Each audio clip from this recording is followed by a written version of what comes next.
bahasa ngalur ngidul.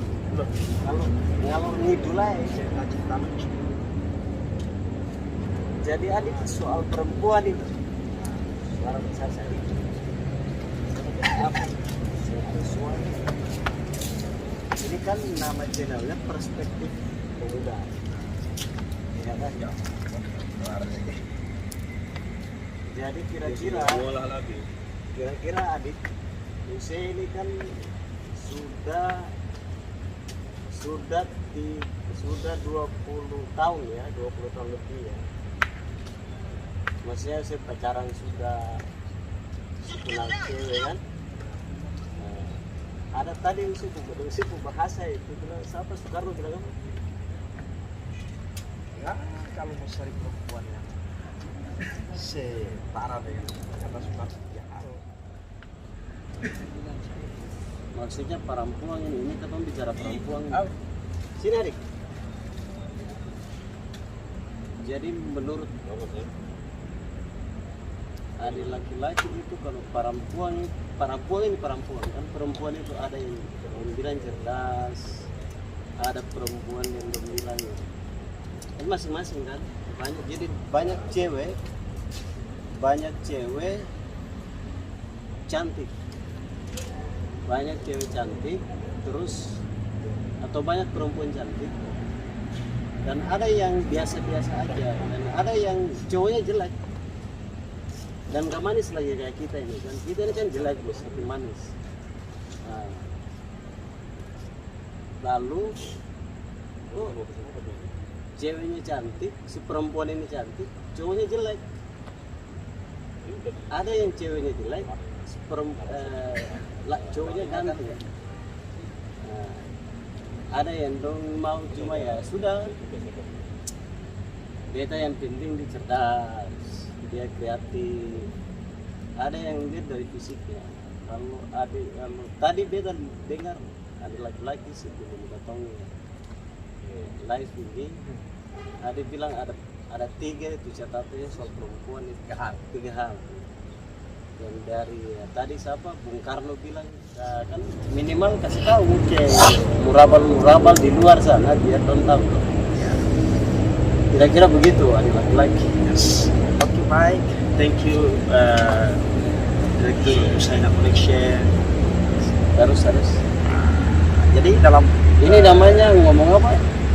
Ngalur ngidul. Ini kan kita lagi ngalur ngidul aja lah ya kan. Sama Kang Ali. Ya kan. Terus ditemani juga sama Pak Pres yang punya kampus Universitas Ibnu Khaldun ya. Jadi istilahnya kan ruang terbuka untuk bicara soal ngomongin cewek lah ya. Cowok cewek lah. Jangan serius kayak ketemu. Kalau saya sih tanya sama kalau kata Soekarno ya, kalau kata Bung Karno untuk mencari kawan perjuangan itu, mencari perempuan ada 3 hal dalam hidup.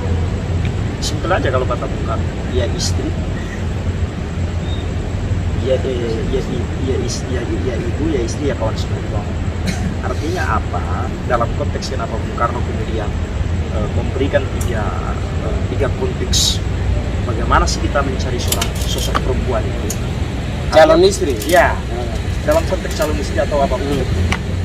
Jadi Bung Karno itu sebenarnya bukan karena dia begitu luar biasa. Bung Karno itu memiliki daya magis tersendiri dalam mengikat perempuan-perempuan atau wanita-wanita. Sampai kemudian Bung Karno punya 9 istri atau sebagainya. Itu bukan persoalan baru, artinya bukan persoalan baru. Kalau dalam konteks pemikiran Bung Karno tentang 3 hal yang saya pahami, bahwa ya istri, ya ibu, ya istri, ya kawan seperjuangan. Artinya apa? Ibu dalam konteks perspektif seorang ibu adalah dalam perspektif bagi seorang ibu dalam konteks merawat bagi anak-anaknya. Jadi ibu bagi anak-anaknya, istri bagi suaminya, dan kawan seperjuangan yang selalu menemani di saat-saat berjuang. Posisinya di saat-saat yang tidak ya, dalam konteks perjuangan lah istilahnya, bisa susah senangnya lah istilahnya. Jadi menemani di saat dimanapun. Itulah kenapa Bung Karno kemudian memberikan 3 hal itu, bahwa untuk mencari sosok perempuan yang sempurna itu tidak harus muluk-muluk soal masalah harta, ya kan? Tidak harus muluk-muluk soal cantik.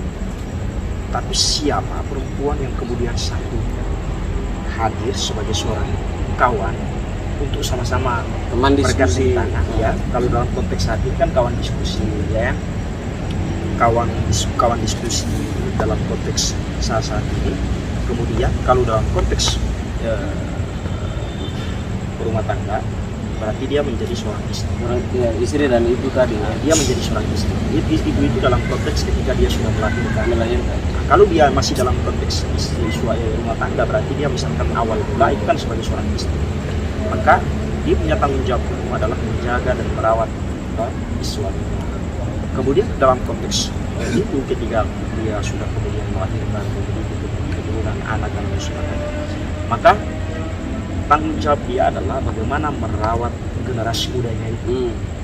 Itulah yang kemudian menurut Bung Karno, 3 hal ini yang kemudian harus melekat dalam diri seorang perempuan. Kalau dalam konteks kalau dalam perspektif pikiran saya bahwa soal agama itu soal individual. Ketika kalau misalkan kita kaitkan dalam konteks apa yang disampaikan oleh Rasulullah SAW bahwa mencari seorang perempuan itu ada 4 hal, yaitu soal masalah nasabnya, ya kan, cantiknya, hartanya, keturunannya, sama agamanya. Dari 4 hal ini maksud saya adalah ini konsep yang kemudian dituangkan langsung oleh sang maestro Rasulullah Muhammad dalam konteks memilih seorang. Jadi kalau Soekarno tadi itu berarti syarat Bung Karno untuk memilih istri lah ya. Nah itu harus punya 3 syarat. 3 syarat. Terlebih dari situ kan ada perspektif dan cara pandang yang lain. Tapi itulah yang kemudian saya baca sedikit dari Bung Karno tentang Sarina, yang menulis tentang perjalanan dia dengan seorang perempuan yang pernah merawat dia dan sebagainya. Dan dia mengenal kata cinta apa segala macam itu dari situ, mengajarkan dia tentang orang. Makanya kenapa dia kemudian bicara tentang Sarina, tentang perempuan, karena dari situ baru mengetahuinya dari situ. Kalau misalkan ada kawan-kawan yang pengen tahu tentang apa sih pikiran Soekarno tentang perempuan, maka saran saya kawan-kawan bacalah buku tentang Sarina. Ini kupas tuntas ya, ada ya agak sedikit mengupas tuntas itu, atau enggak lebih memperjelas lagi ya di bukunya yang lainnya. Jadi kalau misalkan kita hari ini ngomong soal perempuan, ya setelah ya kenapa yang tadi saya agak sedikit nyambung dengan masalah kenapa sih ada perempuan yang bisa perempuan cantik tiba-tiba ketemu dengan laki-laki yang cantik, ya kenapa sih ada perempuan nggak manis lah cowoknya, biasa aja gitu, perempuan yang nggak cantik tapi ketemunya sama laki-laki yang baik, yang ganteng dalam konteks fisik ya, kita bicara dalam konteks. Artinya apa? Dalam konteks sekarang ini kan orang tidak melihat daripada sudut pandang agama, hanya sedikit lah satu titik jari lah, hanya orang yang melihat pada sudut pandang. Jadi kalau sudut pandang agama itu taruhlah kalau sekarang itu hanya cuma 40%. Yes. Selebihnya kan orang bicara soal masalah fisik dalam konteks dia cantik, ganteng. Jadi kalau dia cantik, wow luar biasa. Ya artinya itu kalau misalkan cantik, ya orang itu dia harus pilihan yang seringkali muncul di antara generasi berikutnya. Tapi kita, karena saya pikir bukan soal ketidakpemahaman, tidak ada yang paham soal masalahnya, tapi ini lagi-lagi pesan dari saya sebenarnya bahwa tidak selamanya kita bicara soal cantik akan selalu bertahan. Tapi kan sudah jelas cantik pasti selalu, cantik itu pasti akan dan itu pasti akan. Yang kita cari dalam konteks pertemuan antara laki-laki dan perempuan itu apa? Jadi Kang Daud, Mas Daud, ini kemarin nyambung. Jadi nih, beta baca ada quote bagus bahwa kalau ada laki-laki, sebenarnya perempuan itu gampang dong bilang gampang ditipu. Jadi pesan dari quote itu bahwa jangan jadi perempuan yang gampang ditipu. saya suka sama kamu karena kamu cantik. Kau langsung berbunga-bunga dan lain sebagainya. Nah, kalau perempuan cerdas, dia nanya begini. Terus nanti kalau saya udah tua, udah punya anak, udah tua lah ya, udah jelek kan, umur makin tua kan makin. Berarti kamu udah nggak cinta saya dong. Nah kalau perempuan yang cerdas itu pasti nanya gitu. Tapi kalau perempuan yang nggak cerdas, bilang kamu hari ini cantik, hari ini apa namanya? Pokoknya seperti bunga lah, seperti mawar begitu. Nah itu dia berbunga-bunga, itu bahaya. Maka perempuan itu harus cerdas. Ya, adakah perempuan yang cerdas yang bisa menilai laki-laki apa seperti itu? Bahaya. Artinya sama-sama kejar masa depan. Nah itu ya laki-laki dan perempuan dan perempuan yang cerdas bisa menemani susah. Ya sama kayak Karno tadi. Kalau 3 syarat. Kalau itu saya baca ada di novel. Dulu saya pernah baca novel namanya Aku Lupa Bahwa Aku Perempuan. Aku lupa bahwa aku perempuan. Aku lupa bahwa aku perempuan. Itu dia menceritakan perjalanan seorang aktivis, mantan presiden mahasiswa dan aktivis juga. Dia sama sekali tidak mengenal, dia di istilahnya gini, dia hampir pacaran, tetapi dia tidak mau melakukan hal-hal sedemikian. Dia tidak mau, seolah-olah dia menjauhkan dirinya dari kata pacaran. Dan dia hampir usianya mendekati sekitar kepala 35 baru dia mengenal yang namanya baru dia mengenal betul apakah itu cinta. Apa yang dimaksud dengan cinta? Artinya apa? Yang tadi nyambung bahwa perempuan yang tadi saking terlalu dia ini perempuan saking terlalu bereuphoria dengan soal masalah perempuan cerdas tadi, saking terlalu cerdas, lalu dia terjerumus dalam dunia kerja. Yang dia pikirkan itu satu, soal karir. Jadi istilahnya perempuan karir lah, wanita karir. Dia lupa nikah lah. Dalam konteks istilah, maksud saya adalah perempuan cerdas, yes. Tetapi perempuan yang cerdas tidak diiringi dengan istilahnya itu konteks akhlak, pemahaman agama yang tidak baik. Maka ya satu sisi pasti akan ini juga pincang juga. Jadi harus ada keseimbangan maksudnya. Artinya apa? Harus ada keseimbangan di antara ilmu tadi. Karena misalkan kalau tidak ada keseimbangan, pemahaman di sini, maka kumpul tadi. Dia biar bagaimanapun juga, misalkan cantik tapi tidak memiliki sama sekali tidak memahami soal konteks keagamaan, agama dengan baik. Ini percuma juga sifat. Ya kan? Kan begini, konteks cerdas, ilmu di konteks kecerdasan itu kan akan dinilai dari sejauh mana dia memahami tentang apa tadi posisi dirinya. Makanya tidak mulu-mulu bicara soal cantik, bicara juga soal masalah cerdas, pintar dan lain sebagainya. Ya, karena ini harus seimbang. Kalau tidak ada keseimbangan di antara itu, dia percuma juga. Jadi kalau Bung Karno punya tiga syarat tadi itu masuk lah ya? Harus masuk. Saya sebenarnya bukan apa, tapi maksud saya apa yang disampaikan oleh Bung Karno itu maksud saya sedikit luar biasa. Maksudnya luar biasa. Kenapa dia sampaikan bahwa dia carilah perempuan itu yang pertama yaitu istri yang kawan seperjuangan. Artinya ibu bagi anak-anaknya, istri bagi suaminya, dan kawan seperjuangan yang selalu menemani dia di saat dimanapun itu, dalam konteks perjuangan apapun. Karena di situ menguji seorang perempuan itu pada posisi sediakah kita, misalkan sebagai kawan seperjuangan kan begini, kalau sebagai kawan seperjuangan, kawan mau diskusi segala macam, kawan berjuang itu kan di mana saja, ya kan? Kalau dia sedia kalah senantiasa menemani kita, maka kita patut kemudian memberikan posisi dan tempat yang layak lah istilahnya. Hari ini kan banyak Mas Daud ini kan alumni Bung Karno. Ajaran Bung Karno soal perempuan, bukan ajaran, syarat Bung Karno soal perempuan tadi itu kan jelas ya. Ada sebagai seorang ibu, seorang istri, dan kawan seperjuangan. Artinya syarat-syarat tadi itu udah jelas. Apa kira-kira pesannya pada teman-teman perempuan, mau itu dia kuliah di Bung Karno atau di kuliah di UNISI atau kuliah di Jayabaya atau kuliah di Trisakti atau kuliah di UI sekalipun. Dengan kondisi hari ini ya, banyak juga yang cuma sebatas perempuan dan tingkat cerdas soal bagaimana menghadapi laki-laki murabal-murabal itu. Nah itu kira-kira pesannya bagaimana ke adik-adik saudara-saudara perempuan itu?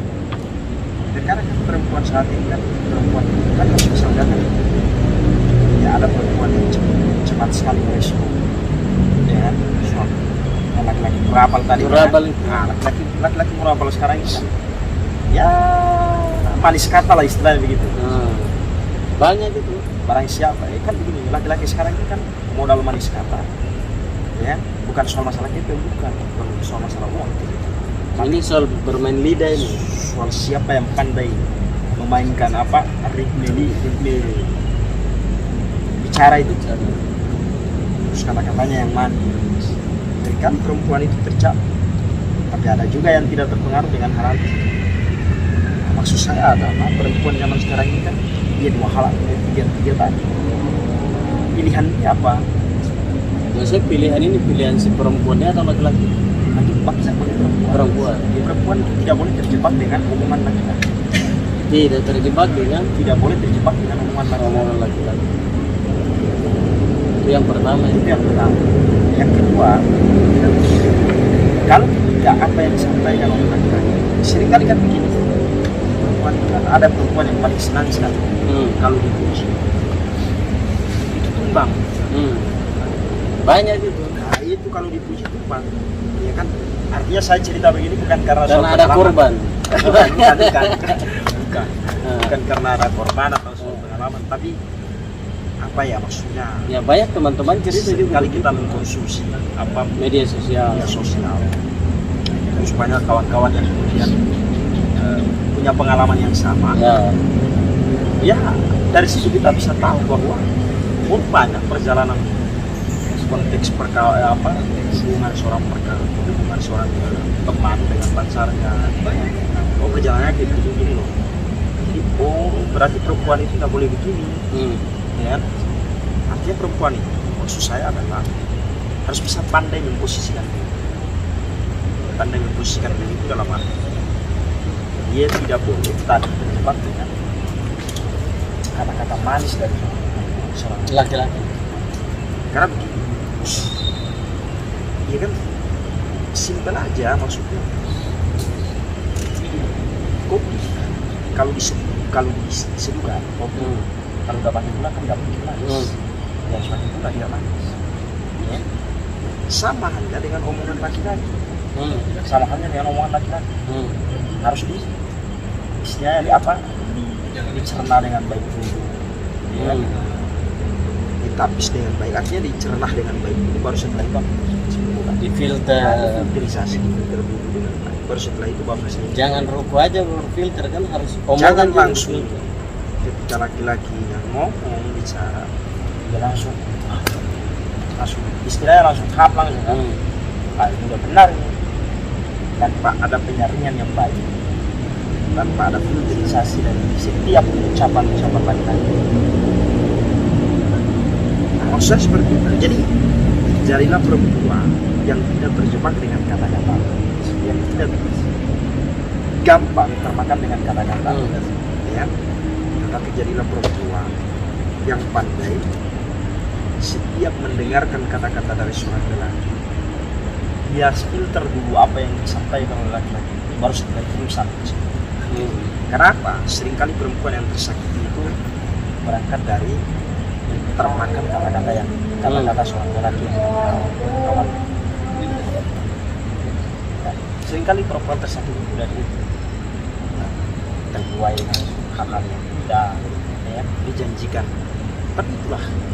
Yang kedua adalah bagi seorang perempuan harus dipikirkan dulu dalam konteks pacaran. Ya. Kenapa harus dipikirkan? Maksud saya bukan persoalan. Misalkan ini kita diajak pacaran, si A, si B ini perempuan, si A ini laki-laki, pria. mengajak perempuan untuk pacaran. Perempuan itu kan seringkali bilang dia ini punya uang. Jadi kan realistis saja ya, secara realistis punya uang, ganteng. Seringkali perempuan itu kalau dipuji begini, lebih memilih laki-laki yang punya uang atau yang tidak punya uang tapi tidak punya uang tapi ganteng. Orang lebih cenderung ingin tidak punya uang kan daripada yang punya uang tapi tidak ganteng. Nah, inilah yang maksud saya. Seringkali orang menggunakan bentuk fisik dan soal masalah cantik dan sebagai tolak ukur. Nah, maksud saya sebagai tolak ukur, saya ingatkan, maksudnya saya pesan saya kepada perempuan jangan melihat pada hal-hal seperti itu. Tapi kalau perempuan yang pandai dan cerdas tidak boleh melihat pada hal seperti itu. Kalau dia cuma hanya melihat pada konteks gantengnya, dia semua pasti akan hilang ketika umurnya sudah tua. Dan oke, kita bicara dalam konteks pacaran, tapi kalau dalam konteks rumah tangga kan berbeda. Kalau bicara pada rumah tangga itu berbeda. Soal materi pasti akan berubah. Tapi dalam konteks pacaran jangan dulu lihat hal-hal seperti itu. Nah, maksudnya kita bicara soal masalah saat ini. Ya, apalagi regenerasi kita saat ini kan cenderung melihat pada hal seperti itu. Misalnya lebih menyukai laki-laki yang ganteng daripada laki-laki yang tidak ganteng. Yang ganteng itu kan soal ukuran yang menjadi patokan soal itu. Bagaimana mematahkan soal itu ya tadi? Jadi kalau perempuan yang pandai dan cerdas, perempuan yang tahu memposisikan diri dengan baik, maka dia akan bisa membaca soal itu. Dia akan tahu bahwa itu bukan ada hal lain di balik yang harus dicari tahu maksudnya. Makanya tadi kenapa kata-kata sesuatu tidak boleh terjebak dengan kata-kata manusia. Harus dicari tahu laki-laki ini asal laki-laki murabal jelas kasih. Kalau kita ngomong soal orang bagian Indonesia pun jelas kasih. Jelasnya ini orang ini apa DNA-nya ini orang ini dia ini jelas kayak suatu ya ini untuk memperjelas posisi perempuan. Karena menurut saya perempuan ini kalau dalam konteks pemahaman Islam adalah yang agama. Sebagaimana dalam konteks pikiran Rasul hanya yang paling penting dari sunnahnya Nabi itu adalah sunnah agama. Makanya kenapa Nabi mengatakan bahwa carilah perempuan itu karena agamanya, hartanya, cantiknya, nasab keluarganya, istilahnya, ya, keturunannya lah.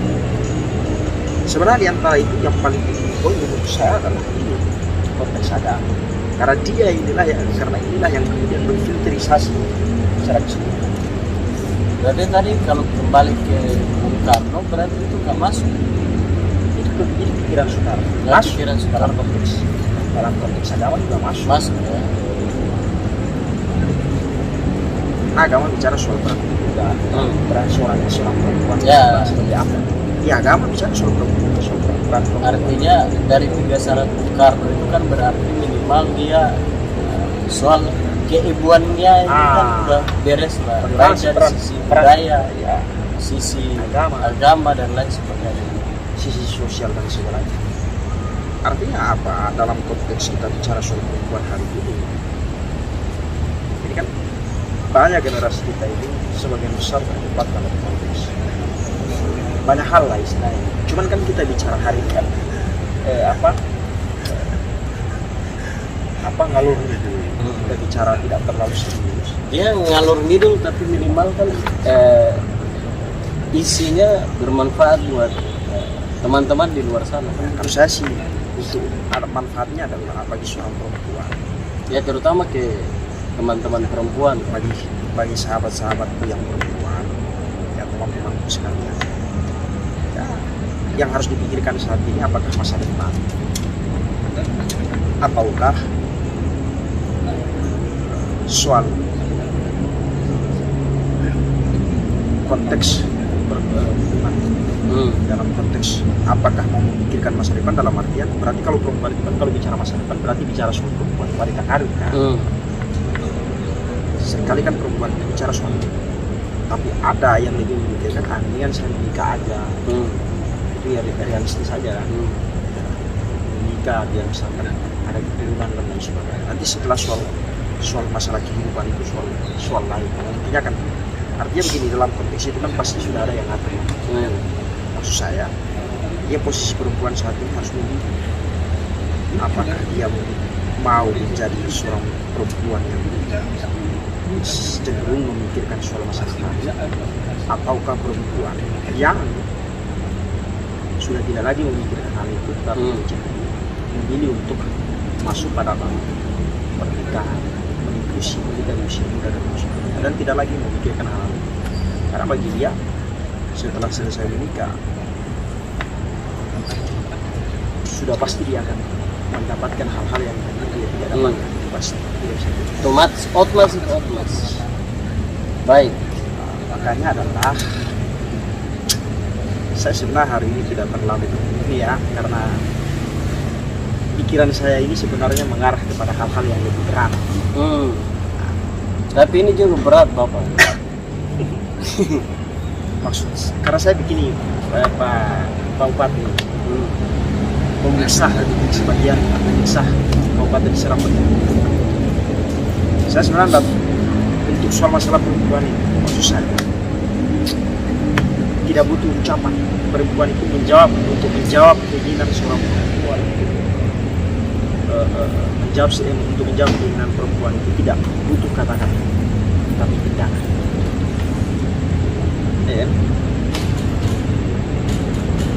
Kan perempuan itu kan, kalau misalkan ada perempuan yang ada satu dua lah perempuan yang kalau kita banyak ngomong dia senang, tapi sebagian dari situ kalau dia lebih cenderung mencintai hal-hal yang sifatnya cek tindakan. Dan itu yang penting. Jadi maksud saya, ya simpel aja kalau bicara soal perempuan.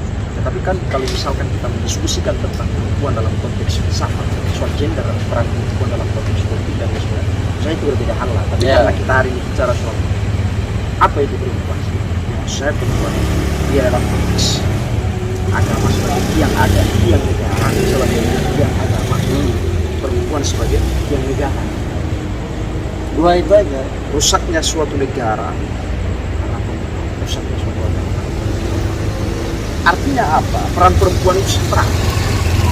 Posisi perempuan paling sentral dalam konteks agama dan konteks politik, konteks negara. Ya, konteks politik konteks negara perempuan sentral, konteks agama perempuan paling sentral. Cuman kalau di tiga tadi yang sebagaimana disampaikan Bung Karno tidak memenuhi syarat itu tidak memenuhi. Kalau apa yang menurut saya ya, kalau apa yang disampaikan oleh Bung Karno, ya ibu, ya istri, ya kawan seperjuangan ini, kalau sudah melekat pada diri seorang perempuan, maka dua tadi itu pasti dapat. Dua tadi pasti akan terpenuhi. Yaitu perempuan sebagai tiang negara, sebagai tiang agama, dan tiang agama sebagai pelengkap lah istilahnya. Artinya sudah melengkapi semua.